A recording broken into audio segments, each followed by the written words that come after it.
படத்தை ஆரம்பிச்சு ஒரு 5 வருஷம் இருக்கும்னு நினைக்கிறேன். இல்ல என்ன நெருக்கடி? 3.5 வருஷம். அதுல இருக்க நெருக்கடியெல்லாம் இப்போ நம்ம பொது தளத்துல பேச முடியாது. அவருக்கு ஆட்டுக்குட்டி வாங்கி கொடுத்து தேர்தலில் நிக்க வச்சார். காங்கிரஸ் தலைவராக்குற வரைக்கும் தேவர் ஃபுல் சப்போர்ட் பண்ணியிருக்காரு. தேவருடைய பெருமைகளை பேசுங்க, காமராஜரோட பெருமைகளை பேசுங்க. இவங்க பெரியவங்க, இவங்க சின்னவங்கன்னு சொல்ற இடத்துல தான் சிக்கல் வருது. இன்றைய தமிழக முதல்வர் என்று பேசுறது பெருந்தலைவர் காமராஜர் அவர்களை யாரோ சில சதிகாரர்கள் கடத்தி கொண்டு போய் ஒரு அறையிலே பூட்டி வைத்திருப்பதாக செய்தி வந்திருக்கிறது.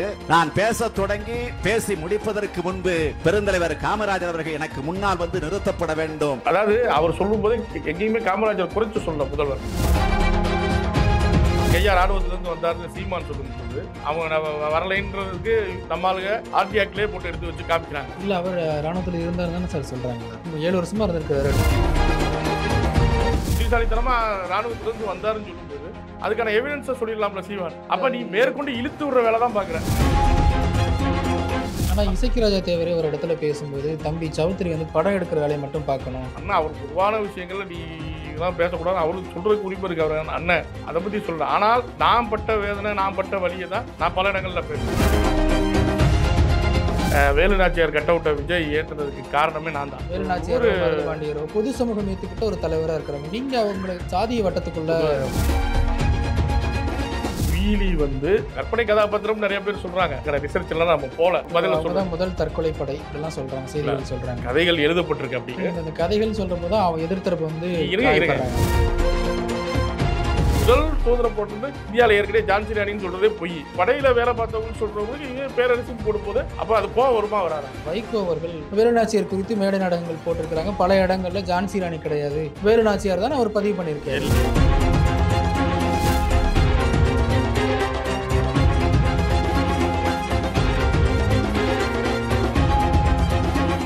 குளோப் 360 நேயர்களுக்கு அன்பு வணக்கம். இன்றைய சிறப்பு நேர்காணலில் தேசிய தலைவர் திரைப்பட தயாரிப்பாளர் திரு ஏஎம் சௌத்ரி தேவர் அவர்களை வரவேற்று நிகழ்ச்சிக்கு செல்லலாம். சார் வணக்கம். குளோப் 360 நேயர்களுக்கு வணக்கம். இமானுவேல் சேகரன் பற்றி சில காட்சிகள், குறிப்பாக அந்த பீஸ் கமிட்டி சம்மந்தமாக சில காட்சிகள் வச்சிருக்கிறோம், ரொம்ப கவனமாக வச்சிருக்கிறோம்னு சொல்கிறீங்க. ஆனால் அதெல்லாம் ரொம்ப சென்சிட்டிவான சப்ஜெக்ட் தானே. அதுதான் உங்கள்கிட்ட சொன்னேன். கலெக்டர் பணிக்கர் ரிப்போர்ட்டின் படி தான் அந்த காட்சி படமாக்கப்பட்டிருக்கு. கலெக்டர் பணிக்கர் கொடுத்தார்ல ரிப்போர்ட், அங்கே என்ன நடந்தது. அப்போ ராமநாதபுரம் மாவட்டத்தோட கலெக்டர், அந்த கலெக்டர் கொடுத்த ரிப்போர்ட் வச்சு தான் படம் எடுக்கிற உரிமை யாருக்கும் உண்டுங்க. யாரோட வரலாறையும் நம்ம சொல்லலாம். ஆனால் உண்மையை சொல்லணும். நடந்ததை சொல்லுவோம். அதுல தான் தப்பு இருக்கு. அதாவது தேவருக்கு, அதாவது 120 வருஷமா அவங்க படமே எடுக்க விடல. தேவருக்கு இது வரைக்கும் பல பேர் முயற்சி பண்ணி எடுக்க விடவே இல்லை. இதில் தாண்டி முதல் முறையாக நாங்கள் எடுக்கிறோம்னா அப்போ எவ்வளோ எங்களுக்கு இருக்கும், ஸ்ட்ரெஸ் எவ்வளோ இருக்கும், ப்ரெஷர் எவ்வளோ இருக்கும், பொறுப்பு எவ்வளோ இருக்கும், அது எல்லாமே தெரியும்ல. தப்பான சென்சாரை தாண்டி தான் வரப்போகுது. அதுலேயும் நிறைய தலைவர்கள் இடைஞ்சல் கொடுக்க ரெடியாக இருக்காங்க. எல்லாருக்கும் போட்டு காட்டி தான் வரப்போகுது. அப்போ யார் எது ஒரு தப்பான காட்சி போய் சேர்றதுக்கு யாருக்கும் வாய்ப்பே இல்லை. அதில் எனக்கு அந்த ஒரு கோரிக்கை என்னென்னா, மல்லர் சேனைன்னு வைத்திருக்க அவர் சோலைப்பனை ராஜன் அவர்கள் எனக்கு தொடர்பு கொண்டு என்கிட்ட வந்து இந்த மாதிரி வயதான தோற்றமாக 55 வயசுக்கார மாதிரி தெரியுது இமானுவேல் அவர்களை அப்படின்னு சொன்னனால நாங்கள் திருப்பி அது சொல்லும் பட்சத்தில் ஏற்றுக்கணும். அந்த சமூக மக்களின் கோரிக்கையை எங்கள்கிட்ட வச்சோன்னா இப்போ நாங்கள் அதை கிராஃபிக்ஸில் மாற்றிட்டோம். அவர் இளமை ஏஜிங் இதில் அவர் ஒரு இளமையானவராக மாற்றிட்டோம். இப்போ வரும்பொழுது அந்த தப்பு கூட இருக்காது. எதுக்கு அவருக்கு நமக்கு என்ன இருக்குது, அதாவது போட்டு காமிச்சிங்களா? இனிமேல் அதுக்கான காட்சிகள் வரும்பொழுது அவங்க பார்ப்பாங்கல்ல. அவங்க சொன்ன குறை கூட நிவர்த்தி செய்யப்பட்டுருச்சுன்றேன். அந்த ஏஜ் ஃபேக்டர் அவங்க சொன்ன குறை கூட நிவர்த்தி செஞ்சுட்டோம். ஏன்னா அவர் வயதானவராக காட்டணும்னு இது இல்லை, அந்த கேரக்டர் அவரை மாதிரி இருந்தாருன்னு வச்சது அந்த பக்கம் இருந்த அந்த கோரிக்கையை நாங்கள் ஏற்று செஞ்சுட்டோம்னு சொல்கிறேன். சரி செஞ்சுட்டோம். இனி படம் பார்க்கும் பொழுது அவங்களுக்கு அந்த 33 வயது உடையவராக தான் அவர் தெரிவார். அதில் மாற்றுக்கிறதே கிடையாது. இதை கூட நான் ஏன் சொல்கிறேன், இது படம் பார்க்கல உங்களுக்கு புரியும். சில விஷயங்கள் எல்லா விஷயங்களுக்கும் உட்காந்து விளக்கம் சொல்லிட்டு இருக்க முடியாதுல்ல. ஆனால் சந்தர்ப்பம் வரும்போது இப்போ நான் வரும்போது சொல்கிறேன், அவர் என்னை கூப்பிட்டு சொன்னார். அவர் கூப்பிட்டு சொன்ன வார்த்தைக்கு அந்த கோரிக்கையை ஏற்றுக்கொண்டு அவர் சொன்னபடியே அந்த இதை மாற்றி இப்போ வந்து தெளிவாக அந்த இது கூட இருக்காது. இப்போ ரஞ்சித் பேசுனதை சொன்னீங்க, அந்த கால் மேலே கால் போட்டு உட்காந்தது படமாக எடுக்கும்போது எனக்கு பிரச்சனையே தெரியல. நான் ரஞ்சித் அதுக்கு ஒரு இன்டர்பிரிட்டேஷன் விளக்கம் கொடுக்கும்போது தான் அது சிக்கலாக மாறுது. ஆனால் ரஞ்சித் தொடர்ந்து சொல்கிறாரு, நாங்கள் ஒரு நல்ல ட்ரெஸ்ஸு போட்டுக்கிட்டாலோ கால் மேலே கால் போட்டு உட்காந்தாலோ கூட இங்கே வந்து அது பிரச்சனையாக மாறுது, கொலைகளில் போய் முடியுது. இப்படி அவர் பெரிய பட்டியலே சொல்கிறாரு. அதனால தான் நாங்கள் வச்சோம், அப்படிங்கிறது பர்பஸ்ஃபுல்லாக சொல்கிறாரு. ரெண்டாவது, காந்தி சட்டையை கலட்டினதுக்கும் அம்பேத்கர் கோட் மாட்டினதுக்கும் உள்ள வித்தியாசம் இருக்குது அப்படிங்கிற வார்த்தைகள்லாம் படத்திலேயே சொல்லியிருந்தாங்க. அதில் நீங்கள் முரண்படுறீங்களா? அம்பேத்கர் கோட் சூட் போட்டாருன்னு சொல்கிறாரு. கோட் சூட் போட்டது அம்பேத்கர் வந்து அவரோட குவாலிட்டியை கூட்டுறதுக்காட்டி படித்து அவர் சட்டமேதை ஆகி அப்படி தானே கோட் போட்டார். நீ கோட் போட்டு 4 பேர்கிட்ட வம்புக்கு இருக்கா கோட் போடுற, கோட் போட்டு 4 பேர்கிட்ட உரட்டையில் இருக்க வம்புக்கு இருக்கா நீ கோட் போடுற, நீ அப்படி தான் சொல்லி கொடுக்குற இளைஞர்களுக்கு. நீ அம்பேத்கர் இல்லை நீ இப்போ நீங்கள் சொன்னதை சொல்கிறேன், நீ கேட்ட கேள்விக்கு பதில் சொல்கிறேன். நீ கோட் போடு, அவனை கோட் போடக்கூடாதுன்னு சொல்கிறான். யாரை கோட் போடக்கூடாதுன்னு சொன்னால், கோட்டு கடையில் விற்கிது, யார் போனாலும் காசு போட்டு கொடுத்து வாங்கிக்கலாம். வசதி இருக்கவங்க வாங்கி கோட்டை போடலாம். யார் இன்னைக்கெல்லாம் முட்டாளா? இதுதான் நான் பல தடவை கேட்குறேன். முட்டாள்தனமான பேச்சு. அம்பேத்கர் கோட் போட்டாருன்னா அவர் என்ன தகுதியில் போட்டார்? படித்தார், சட்டத்து அன்னைக்கு இயற்றவங்கள ஏற்றியவர்கள் ஒரு நபராக அவர் இருந்தார். அவர் அன்னைக்கு ஒரு தலைவராக இருந்து அந்த குவாலிட்டிக்கு வந்துட்டு கோட் போட்டு நின்றார். அவர் யாரும் கோட் போட்டது குறைய சொல்ல முடியாது. ஏன்னா இன்னைக்கு அவர் ஒரு சட்ட மேதைன்னு இன்னைக்கு அரசு அறிவிச்சிருக்கு. அப்படி கோட் போடுன்னு சொல்லி கொடுவோம் சமூகத்தை. நீ கோட் போட்டா என்ன, கோட் போட்டா தப்புன்றாங்க அப்படின்னு சொல்லி சொன்னா இதுதான் வன்மம். அப்படி யாருக்கு அப்படி இருந்துச்சு, இன்னைக்கு அப்படி இல்லை, அப்படி இருக்கக்கூடாதுங்கிறத அவர் சொல்றாரு. அதெல்லாம் 50 வருஷத்துக்கு முன்னாடி இருந்தது மாறிடுச்சுங்க. அதுக்கு தானே அம்பேத்கர் போராடினாரு அவங்க சொல்றாங்க. அப்படி இப்ப இவங்க அம்பேத்கரோட கருத்துக்களை தோல்வியாக்குறதே ரஞ்சித், மாரி செல்வராஜ், திருமாவளவன் போன்ற ஆளுகள் தான். இன்னைக்கு எனக்கு தெரிஞ்ச அம்பேத்கரோடது வெற்றி ஆயிடுச்சு தான் நான் சொல்லுவேன். எல்லாரும் சமமாயிட்டாங்க, எல்லாரும் ஒன்னாயிட்டாங்க. அந்த இதை ஒத்துக்கிற ஜீரன் சக்தி இல்லாம அந்த சமமாயிட்டாங்கன்றதை ஏத்துக்க விடாம இந்த மக்களை வந்து இப்படி பிரிவினைகள்லேயே வச்சுக்கணும், வச்சுக்கிட்டாதான் நமக்கு ஒரு அரசியல்னு ஒரு அரசியலை உருவாக்குறதுக்காக அந்த அரசியலை அவங்களுக்கு ஆதாயப்படுத்துறதுக்காண்டி வச்சுக்கிறாங்களே தவிர்த்து, நீங்கள் அம்பேத்கரை பற்றி ஒரிஜினலாக அம்பேத்கரை நீங்கள் சொல்லணும்னா அம்பேத்கர் சொன்னது நிறைவேறிச்சுன்றதை பேசுங்க. அம்பேத்கர் கண்ட கனவு நிறைவேறிச்சு, இன்னைக்கு எல்லாம் ஒற்றுமையாயிட்டு. இன்னும் ஏன் பிசிஆர் சட்டத்தை கையில் வச்சுக்கிட்டு இருக்கீங்க? இதெல்லாம் உடைங்க. இந்த பிசிஆர் சட்டம்ன்றது நான் கல்கத்தா போனேன். கல்கத்தா போகும்போது ஒரு பையன் ஆக்சுவலாக சொன்னது எனக்கு கண் கலங்குச்சு. ஏப்பா இங்கே வந்து தோசை கடை போட்டிருக்க, ஐயா இது மாதிரி அங்கேயே நீ போட்டு இருக்கலாமே அப்படின்னு சொல்லி கேட்டப்ப, எங்கனே அங்கே பிசிஆர் போட்டு என்னை வாழ விடலை. இது மாதிரி பல இடங்கள் பல ஊர்களில் அந்த வார்த்தையை கேட்டிருக்கேன். அடுத்து கூட எனக்கு ஒரு எண்ணம் இருக்குது, இவங்க வலின்னு படம் எடுக்கிறாங்க, இந்த பிசிஆரோட உண்மையான வலி என்னன்றதை உடைச்சு காட்டணும். பிசிஆர்னால சொந்த மண்ணில் வாழ முடியல என் மக்கள். சொந்த மண்ணில் வாழ முடியாமல் சொந்த மண்ணை விட்டு வெளியேறாங்க இந்த பிசிஆர்ன்ற ஒரு வழக்கை வச்சுக்கிட்டு. ஈஸியாக பொய் வழக்குகள் பிடிக்கலையா பிசிஆர் இதுக்கெல்லாம் இந்த பேக்ரவுண்ட் யாருன்னா இந்த மாதிரி ஆளுகள், இந்த மாதிரி தொடர்ச்சியான படங்கள், அவங்களுக்கு கொடுக்குற தைரியம், அவங்களுக்கு கொடுக்குற இது. என்னைக்கு வந்து ஒரு உயர் பதவியான ஜனாதிபதி பதவிக்கு ஒரு நபர் வந்தாங்களோ அன்னைக்கே வந்து பிசிஆர் சட்டம் அனைத்து சட்டங்களும் அந்த மக்களுக்கான சட்டங்களும் சமம் எடுத்து நீக்கப்பட்டு சமமாகணும் தான் நம்ம சட்டம் பைலாவே இருக்கு. அப்படிப்பட்ட சட்டத்தை இன்னும் எடுக்காம இன்னமும் கையில வச்சுக்கிட்டு இன்னமும் இந்த மாதிரி பாருங்க வாழ விடாம விரட்டினா இது எவ்வளவு பெரிய கொடுமை. சில இடங்கள்ல இதுதான் அடிதடி வெட்டு கூத்து வரைக்கும் போகுது. இப்போ அவங்க சொல்றாங்கல்ல, பிசிஆர் வழக்கு நாங்கள் போய் சொன்னோம்னா போலீஸ் ஸ்டேஷன் போலீஸே பதிவு செய்யறது இல்லை, அதுக்கு போராடுறது பெரிய போராட்டமா இருக்கு. இப்போ வரைக்கும் பிசிஆர் பதிவு பண்ணிக்கிட்டு இருக்கு. கடந்த வாரம் பிசிஆர் நான் தர்றேன் ஆதாரம், பிசிஆர் சர்வசாதாரணமா பதியப்பட்டுக்கிட்டு இருக்கு. இப்போ வரைக்கும் பிசிஆர் பதியப்பட்டு இவங்க வந்து இன்னமும் சாதிய ஏற்றத்தாழ்வு இருக்கு, சாதியால நிறைய கொலைகள் நடக்குது இப்படிங்கிறதெல்லாம் சொல்றாங்கல்ல. இல்ல சாதியால நீங்க ஒரு விஷயம் நல்லா எடுத்துக்கோங்க. நம்ம நல்லதை விதைச்சா நல்லது நடக்கும், கெட்டதை விதைக்காதீங்கன்னு தானே நம்ம சொல்றோம். கெட்டதை விதைக்காதீங்க, கெட்டதை இது பண்ணாதீங்க. ஒரு காலத்தில் நடந்துச்சுன்னா நடந்துச்சு தான், இல்லைன்னு சொல்லையே. அதை நம்ம மறுக்கிறதுக்கு ஒண்ணுமே இல்லை. இன்னைக்கு எல்லாம் சமம் ஆயிட்டோம். இன்னைக்கு யாரையா சாதியை சொல்லி திட்ட முடியுமா? யாரையா சாதியை சொல்லி இது பண்ண முடியுமா? நடக்குதுன்னு சொல்றாங்க. அதாவது கொலை கூட எங்கேயோ ஒரு இடத்துல நடக்கும். ஒரு நாள் வந்து ஒரு 10 கொலை நடக்குதுன்னா எங்கெங்கயோ ஒரு பகுதியில் தென் மாவட்டத்தில் நீங்க பாப்பீங்க எத்தனை கொலைகள் நடக்குதுங்கிறது நீங்க பாப்பீங்க. கொலைகள்னா மோட்டிவ் கொலை மட்டும் இல்லை, அவங்க வீட்டில் இருக்கவங்கள கொண்டு ஒரு இதெல்லாம் வந்து ஒரு துர்சம்பவங்கள். இதெல்லாம் நடக்கக்கூடாதுன்னு நம்ம ஆசைப்படுறோம். ஒரு பொண்ணை இப்போ ரயில்வே ஸ்டேஷனில் ஒருத்தர் குத்தி கொண்ட செய்தி பார்த்துருப்போம். இதெல்லாம் நடக்கக்கூடாதுன்னு நம்ம சொல்கிறோம். ஒரு பொண்ணை ரயிலில் தள்ளி விட்டுக்கணும், இதெல்லாம் நடக்கக்கூடாது. இதெல்லாம் வந்து இந்த மாதிரி சம்பவங்கள் நடக்கக்கூடாது. இந்த மாதிரி விஷயங்களை நம்ம வந்து என்டர்டெயின் பண்ணக்கூடாது. அப்போ சாதிய விஷயங்களை நீங்கள் தொடர்ந்து என்டர்டெயின் பண்ணாதீங்க. இதுதான் எங்கள் கோரிக்கை. வேற படங்கள் எடுங்க, நாங்கள் அதை பற்றி நம்ம தப்பே சொல்ல. நான் மட்டும்தான் சொல்லிக்கிட்டு இருந்தேன். நான் மட்டும்தான் ரஞ்சித் மாரி செல்வராஜை எதிர்த்து 4-5 வருஷமாக பேசிக்கிட்டு இருக்கேன். அப்பாலி வந்து 6-7 வருஷம் இருக்குமா, 7 வருஷமாக நான் ரஞ்சித்தை எதிர்த்து பேசிகிட்டு இருக்கேன். இப்போ தமிழ்நாடை எதிர்த்து பேசிட்டா, சமீபத்தில் மாமன்னன் படம் வந்தப்போ தமிழ்நாடை எதிர்த்து பேசிட்டா, முடியாது, நீங்க சொல்ல முடியாது சார். தமிழ்நாடே எடுத்து பேசுங்க. எங்க இருக்கிற இப்படி படம் எடுக்கிறீங்கன்னு தமிழ்நாடே தட்டி கட்டுச்சு. அது நான் அந்த இதை கூட நான் போட்டு விட்டேன். படம் ஒரு பெரிய வெற்றி படம், துணை முதல்வருக்கு கடைசி படம். அப்படியே நெகட்டிவ் ஆச்சு. அவர் நடிச்சிருக்காரு, அது வேற. அவர் நடிகர். படம் என்னுடைய வாழ்நாள் அவர் யார், அவங்க நடிச்சிருக்காங்க. அந்த கதையை நான் தேர்ந்தெடுத்தது என்னுடைய அதிகபட்ச சாதனையா நான் நினைக்கிறேன் சினிமா துறையில அப்படின்னு அவர் சொல்லியிருக்காரு. அது அந்த வியாபார வெற்றிக்கெல்லாம் நாங்க இல்ல. அவர் அதே தான் சொல்றாரு. ஆனால் வில்லனை கதாநாயகனாக்குனாங்கல்ல, வில்லன் கதாநாயகனா கொண்டாடப்பட்டது எவ்வளவு பெரிய தோல்வி அந்த படத்துக்கு. வில்லனை கதாநாயகனா கொண்டாடப்பட்ட பிறகு ஓடிடியில் அது பெருசா போகுது. வில்லனை பூரா கொண்டாடுறாங்க. அந்த வில்லனை முத நான் தான் அதை எடிட் பண்ணி போட்டது, அப்படி வைரல் ஆச்சு. ஃபகத் ஃபாசில சொல்றீங்க? ஃபகத் ஃபாசில். நான் தேவர்மானில் போய் எடிட் பண்ணி நம்ம டீம் வச்சு போட்டது. அடுத்து எல்லாம் அவங்கவுங்க ஜாதியில் எடிட் பண்ணி போட்டாங்க. அப்போ நீங்கள் வன்மத்தை எவ்வளவு தூரத்துக்கு, இப்போ தங்கலானோட தோல்வியை பாருங்க. வன்மம் இதை தவிர்த்து வேற இதுக்கே போக மாட்டேங்கிறீங்க. கேட்டால் வலின்றீங்க. அதுக்கு தான் நான் சொன்னேன், இந்த பிசிஆரை பற்றி நான் போட இருக்கு.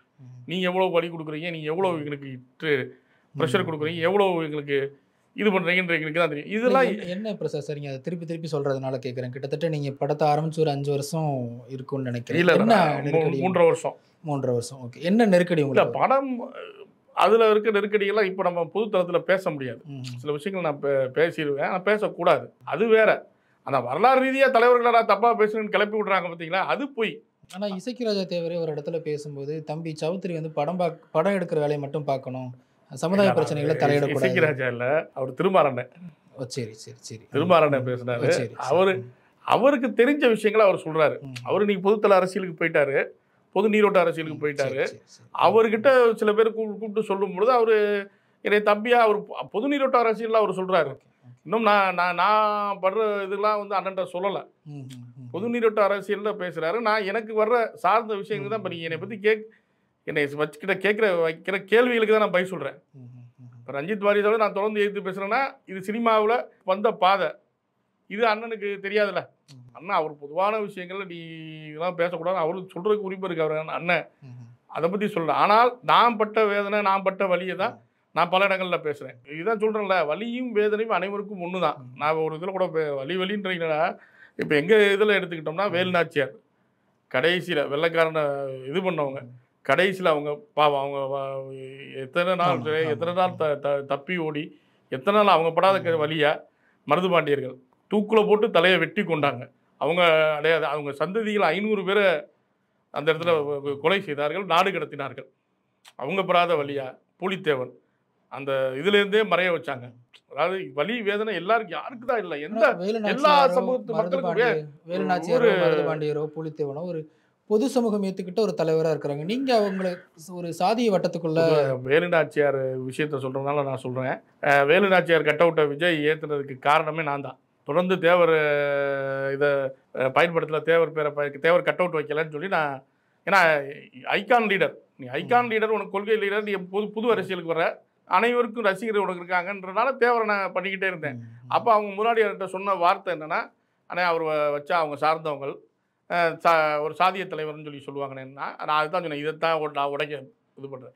அதை எப்படி நீங்கள் சொல்லலாம், நீங்கள் அதை சொல்லலாமா, நான் தம்பிகள் தான் மட்டும் சொன்னாங்க, சொல்லலாமான்னு நான் உங்கள்கிட்ட இது. அப்போ நான் அந்த மாநாட்டில் 3 கட் அவுட் ஏற்றிட்டாங்க. பெரியார், அம்பேத்கர், காமராஜர் 3 கட் அவுட் ஏற்றிட்டாங்க. ஏற்றி மாநாடு ரெடி ஆயிடுச்சு.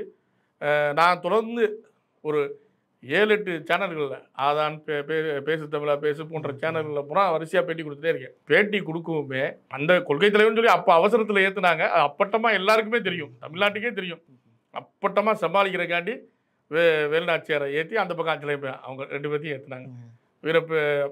வீரப்பேரரசு வேலுநாச்சியாரை ஏற்றுனது எனக்கு வெற்றி தான். அதுக்கப்புறம் பார்த்தா தொடர்ந்து அவங்க அடிக்கிற இதில் பூரா கொள்கை தலைவர்னு வேலுநாச்சியார் படம் போடுறாங்க. இதுதாங்க போராட்டம். இப்போ பொதுத்தளத்துக்கு வேலுநாச்சியார் வந்துட்டாங்களா, பொதுத்தளத்தில் ஒரு தலைவர் முன்னாடியே பொதுத்தளத்தில் ஏற்றுக்கிட்ட தலைவர் தான். பொதுத்தளத்தில் ஏற்றுக்காம தானே சாதிய தலைவர் ஒதுக்குறாங்க.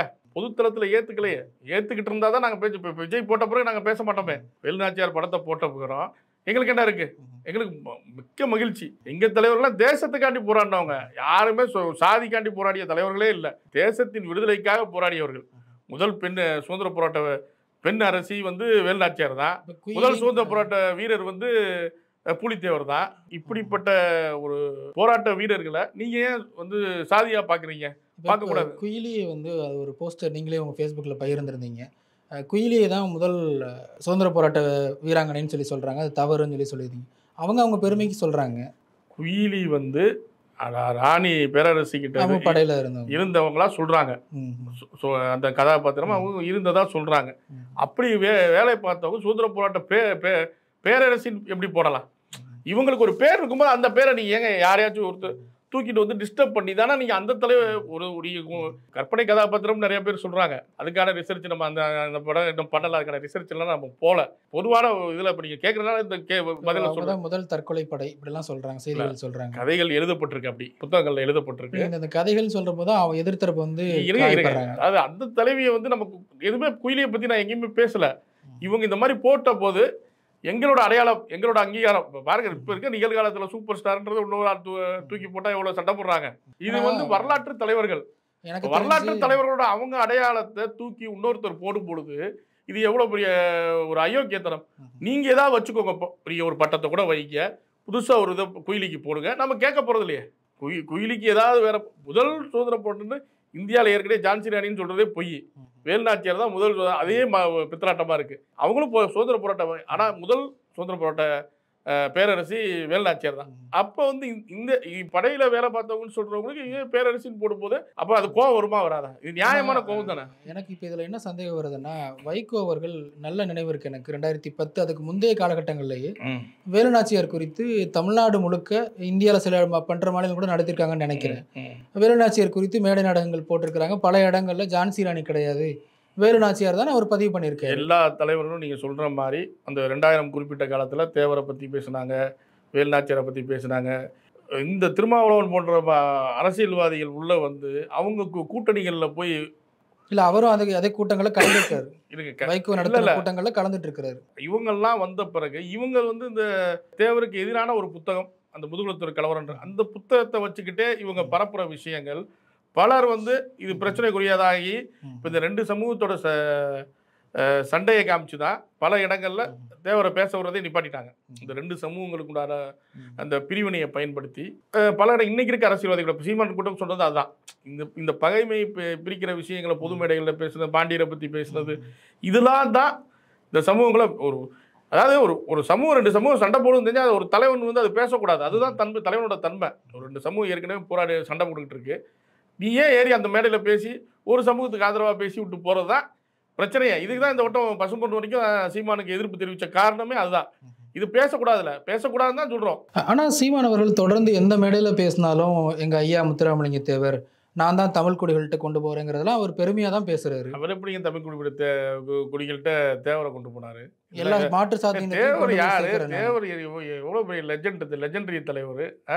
அவரை வந்து எவிடன்ஸ் அந்த வருஷம் பார்க்குறீங்க. ஒரு 2.5 லட்சம் பேர் கூட ஒரு திருவிழா நடக்குது எங்கே பசுமூட்டில். அப்படி திருவிழா, அப்படி தேவரை யாரும் பரப்பணும்னு அவசியமே இல்லையே. அவர் உயர்ந்து நிற்கிறாரு, எங்கேயோ நிற்கிறாரு. தேவரை பொதுத்தலங்களில் பேசுனேன்னு வேணா சொல்லலாம். தேவரை பரப்புறேன்னு சொல்ற பொதுத்தலங்களில் பேசும் பொழுது கூட சில விஷயங்கள் படிக்காமல் தெரியாமல் பேசுறாருன்னு தான் நாங்க சொன்னது. தெரிஞ்சு பேசுறாரா, தெரியாம பேசுறாரா, இல்ல முதுகுலத்தூர் கலவரம் புக்கை வச்சு பேசுறாரா? ஏன்னா பீஸ் கான்ஃபரன்ஸ்ல இதே விமர்சனத்தை இவர் பேசியிருக்காரு, சீமான் பேசியிருக்காரு. அதாவது எங்க ஐயா ராணுவத்திலிருந்து வந்தாரு, கொஞ்சம் எய்த்து பேசுனனால தேவரை கோவிச்சுட்டு போயிட்டாரு, இப்போ அவரா வெட்ட சொன்னாரு, அவங்க ஆளுங்க. அப்ப தேவமரா கொலைக்காரன், இன்னைக்கு தேவகுமார் கொலைகாரங்க கிடையாதுன்றது தான் நம்ம இந்த அளவுக்கு போராடிக்கிட்டு இருக்கோம். தேவகுமார்களே கொலைகாரனை காட்டி பேசுறதுன்னா அந்த முதுகுலத்தூர் கலவரம் புஸ்தகம் தான். அப்ப சீமானுக்கும் இந்த வன்மம் தானே, சீமானுக்கும் தேவரை தப்பா தானே கட்டமைக்கிறாரு.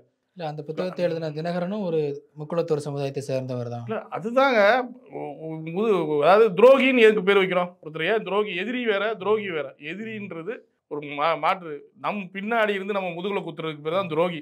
அப்படி துரோகி முக்குளத்தூர்லையும் இருந்திருக்காங்க. அப்படி ஒரு துரோகி தான் இந்த தினகர சாமி. முதுகுல குத்துறதுன்றாங்களே, அதுக்கு தான் அந்த பேர் தான் துரோகம்ன்றது. முத்துராமலிங்க தேவர் அவ்வளோ பெரிய ஆளுமையை பற்றி ஒரு தவறான புஸ்தகம் அந்த பகுதியில் ஒருத்தர் எழுதுறாரா? அப்போ பாருங்க, அதுவும் காசுக்கு. அன்றைய காங்கிரஸ் அரசாங்கத்தில் காசு வாங்கிட்டு அப்படி ஒரு புத்தகத்தை எழுதி பெரிய குற்றச்சாட்டு வைக்கிறீங்க. உண்மை, அன்னைக்கு இருக்க காங்கிரஸ்க்கு தன்னை நியாயப்படுத்திக்கணும்னு ஒரு காரணம். அதுக்காண்டி எழுதப்பட்ட புத்தகத்தை அதுதான் வரலாறு என்று எடுத்து வைத்துக் கொண்டு சில தலித்தியத்தில் அடையாளத்தில் அரசியல் பண்ணும் தலைவர்கள். தலித்திய அரசியலே இல்லையே சார் அவர். இப்பதானே இந்த பேச்சு, அப்ப மறைஞ்சிருச்சுல. நீங்க 90-95 வரைக்கும் தான் இந்த பேச்சே இல்லையே. இப்ப உருவான அரசியல்வாதிகள் திருப்பி அந்த அரசியலை பேசி, அதுலயும் குறிப்பா அந்த பீஸ் கான்ஃபரன்ஸும் அடுத்த நாள் அவர் வெட்டி கொல்லப்பட்ட நாள். அவங்க அந்த 2 நாளை மட்டும் இமானுவேல் அவர்களுக்கு பேசி பேசி பேசி பேசி இந்த பகையை ஊதி விட்டு இன்னைக்கு இந்த இவ்வளவு தூரம் சண்டைக்கும் குழப்பத்திலையும் பிரச்சனைகளையும் நிப்பாட்டி வச்சிருக்கிறது சில தலைவர்கள். ஆனா அன்னைக்கு நடந்தது அந்த உண்மையே கிடையாது.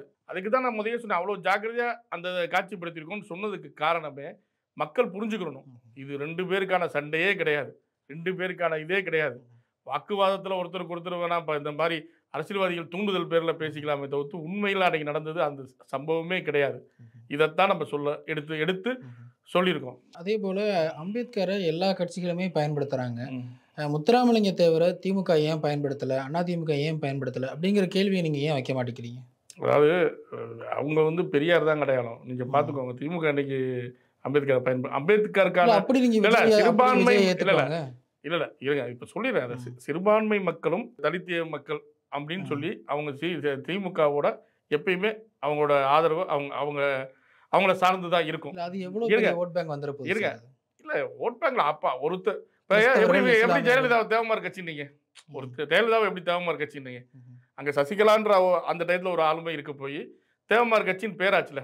இப்ப அவங்களுக்கு அந்த சிறுபான்மை மக்களும் அந்த சமூக மக்களும் தான் ஓட் பேங்க்னு எல்லாருக்கும் தெரிஞ்சதுதான். அதனால அவங்களுக்கு அம்பேத்கர் சார்ந்த ப்ரோக்ராம்கள் அதிகமாக திமுக பண்ணிருக்கலாமே தவிர்த்து அவங்க தலைவர்கள்ன்றாங்கல்ல அந்த இடத்துல பெரியார், அண்ணா, இப்போ கலைஞர் இவங்க தான் இருப்பாங்களே தவிர்த்து அவங்க அந்த இடத்துல அம்பேத்கரை ஏற்றுனதே இல்லையே. அம்பேத்கர் இப்போ இங்கே கேளுங்க, அதிமுகலையும் அம்பேத்கரை போட்டது இல்லையே. இப்ப விஜய்க்கு எடுத்துக்கோங்க, விஜய்ன்றது புதிதாக அரசியலுக்கு வரும் ஒரு அரசியல்வாதி. புதிதாக அரசியலுக்கு வரும் அரசியல்வாதி. உனக்கு எல்லா ரசிகர்களும் தேவமார் ரசிகர்கள் அதிகமா இருக்காங்க விஜய்க்கு, அதிக லெவல. அப்ப நீ பொதுவான தளத்துல வரும் பொழுது நீ கொள்கை தலைவர்னு 3 பேரை சொல்லும் பொழுது அதனாலதான் அந்த வார்த்தையை கூட சொன்னேன். காமராஜரை வளர்த்து விட்டவர் தேவர்ன்ற வார்த்தைய அன்னைக்கு அரசியல் சூழ்நிலையில அவருக்கு சீனியர்ன்றது சொன்ன காரணமே அந்த சம்பவத்தால தான் சொன்னேன். அதுதான் உண்மை. மற்றபடி காமராஜரை எங்கேயுமே நம்ம அப்படி குறைச்சிட்டு வயதுல காமராஜர் தான் முத்துராமலிங்க தேவருக்கு சீனியர், அரசியல்லையும் அவர் தான் சீனியர். அரசியல் அதாவது இன்றைய அரசியல்ல அவருக்கு இருந்த சில நெருக்கடிகளை சரி செய்து அவர் அந்த தேர்தல் எல்லாம் நிக்க வச்சு எல்லாம் பண்ணவர் தேவர்ன்றதை நான் இப்ப இது எல்லாமே நான் சொன்னேன்றதெல்லாம் இல்லை. ஒரு சின்ன ஒரு எடுத்துக்காட்டோட உங்களுக்கு சொல்றேன். இன்றைய தமிழக முதல்வர் என்று பேசுறது விருதுநகர் பகுதியில விருதுநகர் நகராட்சியில அவர் நகரமன்ற உறுப்பினருக்கு தேர்தலிலே போட்டியிடுகிறார். அப்படி போட்டியிடுகிற போது அந்த ஊரில் இருக்கக்கூடிய சில பெரிய மனிதர்கள் காமராஜர் அவர்களை வெளியிலே விட்டால் அவர் தேர்தல் பிரச்சாரத்தில் ஈடுபடுவார், மக்களிடத்திலே போய் சந்தித்து பேசுவார் என்று அங்க இருக்கக்கூடிய சில பெரிய மனிதர்கள் ஒரு திட்டம் தீட்டி அவரை போய் பிடித்து யாருக்கும் தெரியாத இடத்திலே கொண்டு போய் அவரை ஒரு அறைகளை பூட்டி வைத்து விடுகிறார்கள். இந்த செய்தி நம்முடைய தேவர் திருமகனாருக்கு இந்த செய்தி கிடைக்கிறது. அப்பொழுது ஒரு பொதுக்கூட்டத்திற்கு வருகிறார் தேவர் திருமகனார் அவர்கள். அந்த பொதுக்கூட்டத்திற்கு வந்தவுடன் பேச தொடங்குகிற நேரத்திலேயே ஒரு செய்தியை வெளியிடுகிறார். பெருந்தலைவர் காமராஜர் அவர்களை, தேர்தலில் நிற்கக்கூடிய காமராஜர் அவர்களை யாரோ சில சதிகாரர்கள் கடத்தி கொண்டு போய் ஒரு அறையிலே பூட்டி வைத்திருப்பதாக செய்தி வந்திருக்கிறது. எனவே இந்த கூட்டத்தின் மூலமாக நான் அறிவிக்கிறேன், நான் பேச தொடங்கி பேசி முடிப்பதற்கு முன்பு பெருந்தலைவர் காமராஜர் அவர்கள் எனக்கு முன்னால் வந்து நிறுத்தப்பட வேண்டும். இல்லை என்று சொன்னால் அதனால் நடைபெறக்கூடிய விபரீதங்களை பற்றி புரியுதா? இப்ப யார் அதாவது அவர் சொல்லும் போது எங்கேயுமே காமராஜர் குறைச்சு சொல்ல முதல்வர். அன்னைக்கு காமராஜர் அரசியல் செய்யக்கூடாது அப்படின்றது சில அங்க இருக்கும் பெரிய மனிதர்கள் அவரை தடுத்திருக்காங்க. யார்? அவங்க சமூகத்தை சேர்ந்தவங்களே, சொந்த சமூகத்தை சேர்ந்தவங்க. அன்னைக்கு அந்த இடத்துல உண்மை இது வைகோ பேசியிருக்காரு, சுப்பிரமணிய சாமி ஃபேக்டர் ஃபுல்லா சொல்லியிருக்காரு. அதாவது நேருவோட தூண்டுதல்ல தான் காமராஜர் இதெல்லாம் செஞ்சார் அப்படின்ற தூண்டுதல்ல தேவருக்கு நிறைய கொடுமைகள் அந்த காங்கிரஸ் அன்றைய காங்கிரஸ் அரசாங்கம் செஞ்சிச்சு. இது அரசியல், ஃபார்வர்ட் பிளாக்குக்கும் காங்கிரஸுக்குமான அரசியல். இந்த அரசியலை நாங்க பேசுறோம், படம் எடுக்கிறோம். அப்ப இந்த அரசியலை நாங்க பேசக்கூடாது, நாங்கள் வந்து தேவர் வந்து சின்ன தலைவர் அப்படின்னு சொல்லி அப்பட்ட நான் முதல்வர் வந்து முதல்வர் மாண்புமிகு முதல்வர் தேவர் சமூகம் கிடையாது, வைகோ தேவர் சமூகம் கிடையாது, சுப்பிரமணிய சாமி தேவர் சமூகம், இன்னும் நிறைய பேர் சொல்லலாம். அண்ணன் ராதாரவி இந்த சம்பவங்களை பத்தி அழகா சொல்லுவார், அவர் தேவர் சமூகம். நிறைய பேர் நான் எடுத்து இந்த வீடியோவாவே உங்களுக்கு அனுப்புறேன், போட்டு காமிங்க. இதெல்லாம் எப்படிப்பா ஒரு முதல்வர் எப்படி பேசுவார், இன்றைய தமிழக முதல்வர் எப்படி பேசுவார்? இன்னும் கருணாநிதி நிறைய பேசியிருக்காரு. முன்னாள் முதல்வர் தேவருடைய பெருமைகளை பேசுங்க, காமராஜரோட பெருமைகளை பேசுங்க, இவங்க பெரியவங்க இவங்க சின்னவங்கன்னு சொல்ற இடத்துலதான் சிக்கல் வருது. இப்ப என்ன சொன்னாரு, அழகா சொன்னாரா? முதல்வர் அழகா சொன்னாரா? காமராஜர் பெரிய சின்னவர்னு சொல்லவே இல்லையே. நம்ம காமராஜர் முதல்வர்னு எனக்கு தெரியாதா? நானா படிக்காதவனா? அவர் முதல்வர்ன்றதெல்லாம் இல்லையே. அன்னைக்கு அவரை வந்து ஒரு வளர்த்து விட காரணமா இருந்த தேவர் வந்து அன்னைக்கு ஒரு லெஜெண்டரி தலைவர்னு சொல்ற எனக்கு உரிமை இல்லையா? சமூகத்தை சேர்ந்தவர்னு அவர் பார்க்கல, காங்கிரஸ்காரரா அவர் பார்த்தார். தேவர் காமராஜரை நல்ல ஒரு காங்கிரஸ் அன்றைய தொண்டனாக பார்த்தார். அவருக்கு ஆட்டுக்குட்டி வாங்கி கொடுத்து தேர்தலில் நிற்க வச்சார். அவருக்கு அன்னைக்கு வந்து அவங்க வீட்டில் அவங்க அம்மா சொந்த வீடெல்லாம் இருந்துச்சு. ஆனால் காமராஜர் அரசியலுக்கு அதை நான் தர முடியாதுன்னு அவங்க அம்மா சொன்ன காரணத்தினால தான் ஆட்டுக்குட்டி வாங்கி கொடுத்து நிற்க வைக்கிறார். இதையும் யார் எழுதுனான்னு கேட்குறேன். ஆலடியார்னா தெரியுமில்ல, இந்த முன்னாள் திமுக அமைச்சர், அவர் எழுதின புத்தகத்தில் இருந்தது, அவர் நாடார். இதெல்லாம் உண்மை, இவங்களுக்கு உண்மை, அதாவது உண்மை சுடுதுன்னு தான் நான் சொல்லணும். இந்த ஆட்டுக்குட்டிலாம் அவங்க அது ஒரு கட்டுக்கதை அப்படிங்கிறாங்க. எவிடன்ஸ் கட்டுக்கதையை நம்ம சொல்லவே இல்லை. காலகட்டத்தில் ஆடு எவ்வளோ வந்திருக்கும், ஒரு ஆட்டுக்குட்டி விலை எவ்வளோ வந்திருக்கும்னு கேட்குறாங்க. அங்கே தேவை ஒரு ரசீது கொடுத்தா தான் அன்னைக்கு அந்த வெள்ளைக்காரன் சட்டத்தில் வரி கட்டினவங்க தான் நிற்க முடியும். அந்த வரி கட்ட நிற்கணுன்ற காரணத்துக்காண்டி தேவர் உதவி இருக்கார். ஆடு வாங்கி ஒருவேளை அந்த ஒரு எளிய மெத்தடு தேவருக்கு தெரிஞ்சிருக்கலாம்.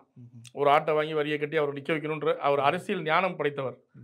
அந்த வழிமுறைகளில் அன்று காமராஜர் ஒரு விரக்தியில் இருக்கிறவர். அவரை கூப்பிட்டு இதெல்லாம் பண்ணி நிற்க வச்சு காங்கிரஸ் தலைவராக்குற வரைக்கும் தேவர் ஃபுல் சப்போர்ட் பண்ணியிருக்கார்.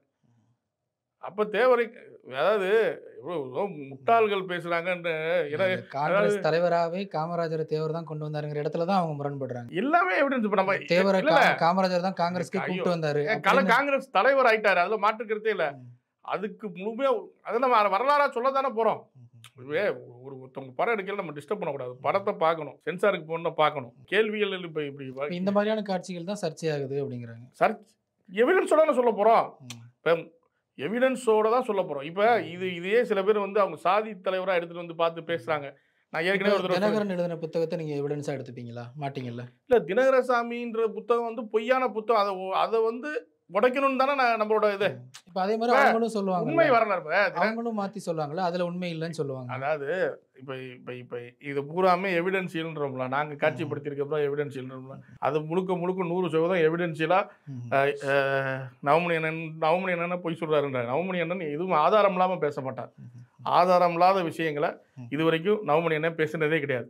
எந்த விஷயமா இருந்தாலும் தன் கைப்பையிலே எப்பயும் அதுக்கு தேவையான ஆதாரங்களை இந்த தேசிய தலைவர் படத்துக்கு வரும்பொழுது அது முழு ஆதாரங்களையும் கையில் கொண்டு வந்து படங்களோடு கொண்டு வந்து கொடுப்பா. படங்களோடு அவருக்கு எந்த ஒரு அதில் வந்து எந்த ஊதியமோ எந்த ஒரு இதுவுமே கிடையாது. ஆனால் தீவிர தேவர் தொண்டர். தேவருக்குன்னா எங்கே வேணால் கூப்பிடுங்க, நான் வருவேன்னு வரக்கூடியவர். அவர் எப்பயுமே அதை கட்டுகளோட வச்சிருப்பார். ஷூட்டிங்லேருந்து படப்பிடிப்புலேருந்து ஒவ்வொரு சீனுமே நேர்த்தியாக. இதைத்தான் திருப்பி சொல்கிறோம். இப்போ நான் இப்போ எதுக்கு முதல்வர் பேசுனதை போட்டு காட்டினேன்னா, முதல்வர் வந்து காமராஜரை குறைச்சி சொல்லலையே. இப்போ நான் சொன்னால் ஏன் நான் குறைச்சி சொல்கிறேன்னு நினைக்கிறீங்க? நடந்த விஷயத்த முதல்வர் சொல்கிறாரு, வைகோ சொல்கிறாரு, எல்லா பெரியவர்களும் அன்றைக்கி சொல்லியிருக்காங்க. நான் எல்லாத்தையும் எவிடன்ஸோட காட்டுறேன். நான் சௌத்ரி தேவர் சொன்னால் குறைச்சி சொல்கிறேன்னு அர்த்தமா? தேவர் வந்து அன்றைக்கி அரசியலில் வந்து அவர் கொண்டு வந்தாருன்னு சொல்லி சொல்கிறது, சௌத்ரி தேவர் சொன்னால் குறைச்சி சொல்கிறேன். அதை எப்படி குறைச்சி சொல்லுவேன்? காமராஜரை குறைச்சி சொல்கிறேன் எனக்கு அவசியம் இல்லை. சில இடங்களில் சொல்லியிருப்பேன். அந்த இதுக்கு அரசியல் 2 பேரும் பேசுனது, தேவர் குற்றச்சாட்டுகள் காங்கிரஸ் மீது வச்சது, காங்கிரஸ் ஆட்சி மீது வச்ச குற்றச்சாட்டுகள், இதெல்லாம் உண்மையிலே நடந்த அரசியல். இதுக்கப்புறம் இதை விட மோசமாக திமுக விமர்சிச்சிருக்காங்க. காங்கிரஸை படுமோசமாக விமர்சித்து நிறைய விமர்சனங்கள் காங்கிரஸ் மீது காமராஜர் மீதும். இது அரசியல். காங்கிரஸுக்கும் எதிராக இப்போ எதிர் அரசியலில் இப்போ எம்ஜிஆரும் கலைஞரும் அரசியல் பண்ணும்போது இரு தரப்புமே ஒருத்தர் கடுமையான விமர்சனம். எம்ஜிஆர் ஆட்சி நல்ல ஆட்சின்னு மக்கள் சொல்கிறாங்கன்னு வச்சுக்கோங்களேன். ஒரு குறிப்பிட்ட இது சொல்கிறாங்கன்னா, இங்கிட்டு திமுக சார்ந்தவங்களோ அதை சார்ந்த மக்களும் என்ன சொல்லுவாங்க, ஆட்சியில் நல்லா இல்லை எம்ஜிஆர் ஆட்சி. இப்போ கலைஞர் ஆட்சிக்கு வந்தால் அவங்க தரப்புல இருந்து இந்த ஆட்சியை குறை சொல்லுவாங்க. இது இப்போ முதல்வர் இப்போ இவர் ஆட்சியை கூட குறை சொல்லுவாங்க. அந்த திருமாவளவன் சொன்ன மாதிரி தான் 6 ஆளுங்கட்சியாக இருந்தாலும் குறை சொல்லுவாங்க. அரசியலாக சில விஷயங்கள் ஆதாரங்களோட தான் குறை சொல்ல முடியும். அப்படி ஆதாரங்களோட சொல்கிற குற்றச்சாட்டுகளை ஏற்றுக்கிட்டு தான் ஆகணும். இது எங்கள் படத்தோட அரசியல். அதாவது நீங்கள் சொன்னல இப்போ இந்த படம் எடுத்து 3 வருஷம் சொன்னீங்கல்ல, இந்த 3 வருஷத்துக்கு முன்னாடி நான் காமராஜரை பற்றியோ இமானுவேல் சேரனை பற்றியோ நான் பேசுனதே இல்லையே. நான் எங்கேயும் அப்போ தேவையில்லை. இப்போ இந்த படம் எடுக்கும்போது இந்த பொறுப்புகள் இருக்கிறனால இந்த உங்களுக்குலாம் நான் பதில் சொல்லி தானே ஆகணும். படம் முழுக்க படப்பிடிப்பு முடிஞ்சிருச்சா சார்? என்ன? ஆமாம். இப்போ இந்த இராணுவத்திலேருந்து வந்ததுக்கு சான்று இருக்கான்னு நான் கேட்டேன்னா, சான்று இருக்கான்னு நான் அப்படி கேட்கல. எங்கள் ஐயா இராணுவத்திலேருந்து வந்தாருன்னு சீமான் சொல்லும் பொழுது இது இந்த 2 சமூகத்துக்குள்ளே ரொம்ப பெரிய ஒரு ஆர்கியூமெண்ட்டாக ஒரு தேவையில்லாத விவாதங்களாக போய்கிட்டே இருக்குது. அவங்க நம்ம வரலைன்றதுக்கு நம்ம ஆளுங்க ஆர்டிஆக்லேயே போட்டு எடுத்து வச்சு காமிக்கிறாங்க. அப்போ இப்படி நீ சீமான் புத்திசாலித்தனமாக இராணுவத்திலேருந்து வந்தாருன்னு சொல்லும்போது அதுக்கான எவிடன்ஸை சொல்லிடலாம்ல சீமான். 2 மக்களுக்கு புரிதல் வரும்ல. அப்போ நீ மேற்கொண்டு இழுத்து விடுற வேலை தான் பார்க்குற. இல்லை, அவர் இராணுவத்தில் இருந்தார் தானே சார் சொல்கிறாங்க எல்லாருமே. அதாவது இருக்கிறதுக்கு 7 வருஷமாக இருந்திருக்காரு அப்படிங்கிறாங்க. அதாவது அதுக்கு தான் ஆர்டிஆக்டில் போட்டு அவர் இல்லைன்னு சொல்லி அரசாங்கம் சொல்லுது. அப்படி இருந்ததா தகவல் இல்லைன்னு சொல்லுது. அதைத்தானே இவங்க சொல்கிறாங்க. எங்கள் மக்கள் என்ன சொல்கிறாங்க? இப்போ இந்த பிரச்சனை எங்க இப்போ ஏர்போர்ட்டில் ஆரம்பிச்சது தான் இந்த பிரச்சனை.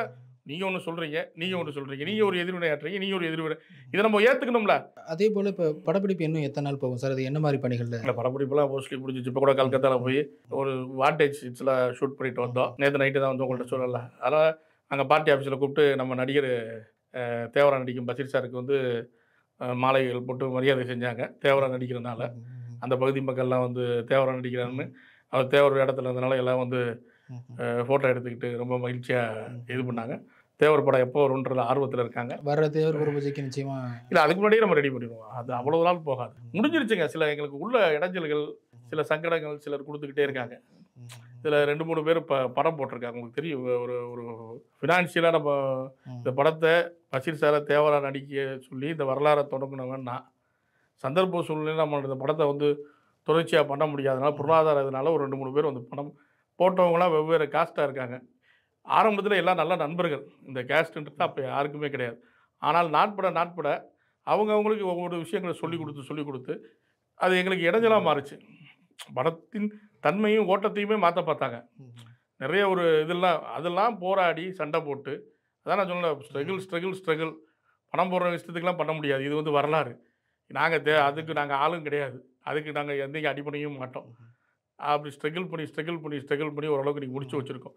அதனால் வீண் வதந்திகளை யாரும் நம்ப வேணாம். இப்போ எந்த தலைவர் பற்றியும் அவதூறா கண்டிப்பாக 100%. இப்போ உங்களுக்கு எடுத்துக்காட்டோட இப்போ இன்னொரு எடுத்துக்காட்டு உங்களுக்கு காட்டுறேன். இப்போ இந்த ஐஎன்ஏ பற்றி சொல்கிறாங்கல்ல, ஆதிக்கத்தை எதிர்த்து வங்கத்து சிங்கம் நேதாஜி போர்க்களம் அமைத்தார். ஆசிய சேனையை தயாரித்தார். சிட்டகாங் எல்லை வரையிலே வெள்ளையர்களை தோற்கடித்தார். அவரது பிரதான சேனாதிபதி பசும்பொன் சிங்கம், தென்னாட்டு தங்கம் தேவர் முத்துராமலிங்க தேவர் அவர்கள். அந்த பசும்பொன் தேவர் அவர்கள் என்னுடைய வீட்டுக்கு சின்னஞ்சிறு வயது, அதாவது அவரோட அந்த படையோட சேனாதிபதி தேவர் தான். நீங்கள் 1947 ஒரு படம் வந்துருக்கிட்டேன். நிறைய நான் உங்களுக்கு எவிடன்ஸ் தரேன். அந்த படத்தில் ரிசர்ச் பண்ணி எடுத்ததில் ஐஎன்ஏ படைக்கு தேவர் எல்லாத்தையும் அனுப்பிக்கிட்டு இருக்காருன்னு ஆந்திராவில் மக்கள் பேசுவாங்க. தேவர் அனுப்பிக்கிட்டு இருக்காரு. தேவர் வந்து அப்போ பெண்கள் சில பேர் வருவாங்க. தேவர் வந்து பெண்களையும் அனுப்புனாராம். அப்புறம் பெண்கள் நாங்களும் போகிறோம்னு சொல்லி அவங்க கோரிக்கையாக கேட்பாங்க. பெண்களை நாங்கள் போகிறோம். அப்போ தென் மாவட்டம் இங்கே மட்டும் இல்லை, தேவரின் பேச்சை கேட்டு தேவர் அந்த அன்றைய ஃபார்வர்ட் பிளாக் சேர்ந்த நிறைய தொண்டர்கள், அதுதான் சொன்னால் வேற ஒரு அதிகப்படியாக போனவர்கள் எங்கள் மக்கள்னு சொல்கிறோம். குலத்தோர் மக்கள் அதிகமாக போனாங்கன்னு சொல்கிறோம். மற்ற சாதிக்காருக்கு போகலைன்னு நாங்கள் சொல்லவே இல்லை. அதிகமாக சுதந்திர போராட்டத்தில் பங்கெடுத்தது குலத்தோர்.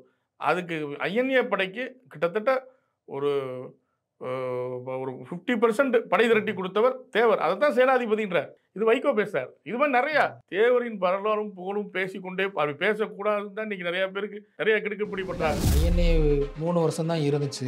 ஒரு 6 ஆண்டுகள் தேவர் சிறையில் தான் இருந்தார். அவர் எப்படி அனுப்பியிருக்க முடியும்னு கேட்குறாங்க. துண்டிச்சுட்டு தான் அதுவும் நான் எடுத்து காமிச்சிருவேன். தேவர் வந்து எங்கேயும் போக வேண்டியதில்லை, யாருக்கிட்டையும் சொல்ல வேண்டியது. இது நிறைய பேர்ட்ட சொல்கிறேன்.